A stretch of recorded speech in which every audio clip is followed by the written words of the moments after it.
जब किसी को बार बार यूरिन पास आउट करने की इच्छा होती है और इसके साथ ही जलन और दर्द होता है।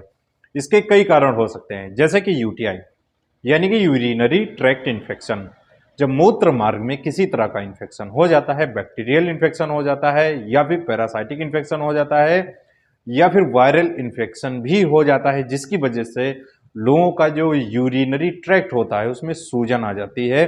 तो इस वजह से भी पेशाब रुक रुक कर होती है, बार बार पेशाब जाने की इच्छा होती है और जलन और दर्द होता है। किसी को किडनी स्टोन्स है यानी कि गुर्दे की पथरी हो गई है, जब तक गुर्दे में पथरी रहती है तब तक कोई प्रॉब्लम नहीं होती। जब यह स्टोन यूरिनरी ट्रैक्ट में आके फंस जाती है तो इस वजह से भी यूरिन पास आउट करने में काफी प्रॉब्लम होती है, दर्द होता है।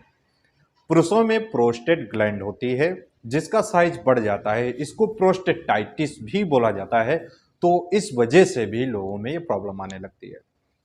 पेशाब का रुक जाना, पेशाब बार बार होना या फिर पेशाब करते समय जलन होना, ये समस्या किसी को भी हो सकती है। महिलाओं में हो सकती है, पुरुषों में हो सकती है, लेकिन ये ज्यादातर प्रॉब्लम बुजुर्ग पेशेंट्स में और महिलाओं में देखी जाती है। यूरिनरी ब्लैडर में अगर किसी तरह का ट्यूमर है, सिस्ट है या फिर स्टोन है तो इस वजह से भी पेशाब रुक जाती है, जलन और दर्द होता है। तो ये रीजन होते हैं जिसकी वजह से लोगों में प्रॉब्लम हो जाती है।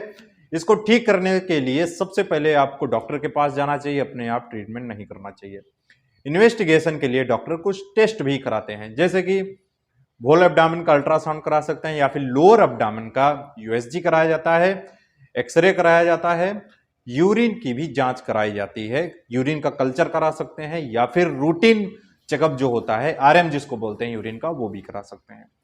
और इसके साथ ही ब्लड टेस्ट भी करा सकते हैं, जैसे कि यूरिक एसिड की जांच कर सकते हैं ब्लड टेस्ट से, या फिर टीएलसी वगैरह भी देख सकते हैं, हीमोग्लोबिन कितना है ये भी देख सकते हैं। तो ये सारे टेस्ट कराने के बाद ही डॉक्टर डायग्नोज करते हैं, उसके बाद ही इसका ट्रीटमेंट स्टार्ट करते हैं। इसको ठीक करने के लिए सबसे पहले तो एंटीबायोटिक दी जाती है। इसमें जो सबसे ज्यादा एंटीबायोटिक दी जाती है वो होती है नॉरफ्लॉक्सासिन। 400 mg की एक गोली सुबह शाम पेशेंट को खाने के लिए दी जाती है। और इसके साथ ही सिम्टोमेटिक ट्रीटमेंट दिए जाते हैं, जैसे कि अगर दर्द हो रहा है तो दर्द कम करने के लिए जीरोडाल स्पास टेबलेट दे सकते हैं, गैस के लिए पेंटॉप पीपीआई मेडिसिन दे सकते हैं, एसिलॉक दे सकते हैं, अगर फीवर आ रहा है तो फीवर को कम करने के लिए पैरासिटामोल दे सकते हैं। यूरिन कभी कभी एसिडिक हो जाता है जिसकी वजह से भी जलन पड़ने लगती है, तो इसको अल्कलाइज करने के लिए एक सिरप देते हैं अल्कासॉल, इसमें डाइसोडियम हाइड्रोजन सिट्रेट होता है, तो इसको भी दिया जाता है। 10 से 15 ml एक गिलास पानी में डाल के दिन में 3 बार तक इस सिरप को दिया जाता है। दोस्तों इस सिरप को पानी के साथ ही देना चाहिए, बिना पानी के इसको नहीं देना चाहिए। और इसके साथ ही ज्यादा से ज्यादा मात्रा में पानी पीना चाहिए। अगर आपकी बॉडी में पानी की कमी हो गई है, पानी आप भरपूर मात्रा में नहीं पीते हैं, तो आपको पानी 3 से 4 लीटर तो पूरे दिन में जरूर पी लेना चाहिए। अगर प्रोस्टेटाइटिस हो गया है, बुजुर्ग पेशेंट कोई है जिसको रात में प्रॉब्लम होती है, तो टेम्सुलोसिन की एक टेबलेट रात के समय पेशेंट को दी जाती है। दोस्तों ये जो ट्रीटमेंट होता है लगातार 1 से 2 हफ्ते तक दिया जाता है, जिससे कि पेशेंट को रिलीफ मिल जाता है। अगर फिर भी रिलीफ ना मिले तो पेशेंट को हायर सेंटर फर्दर इन्वेस्टिगेशन के लिए रिफर कर देना चाहिए। अगर आप इससे रिलेटेड और भी ज्यादा जानकारी चाहते हैं, किसी और बीमारी के बारे में जानना चाहते हैं, किसी और मेडिसिन के बारे में जानना चाहते हैं, कमेंट करके बता सकते हैं।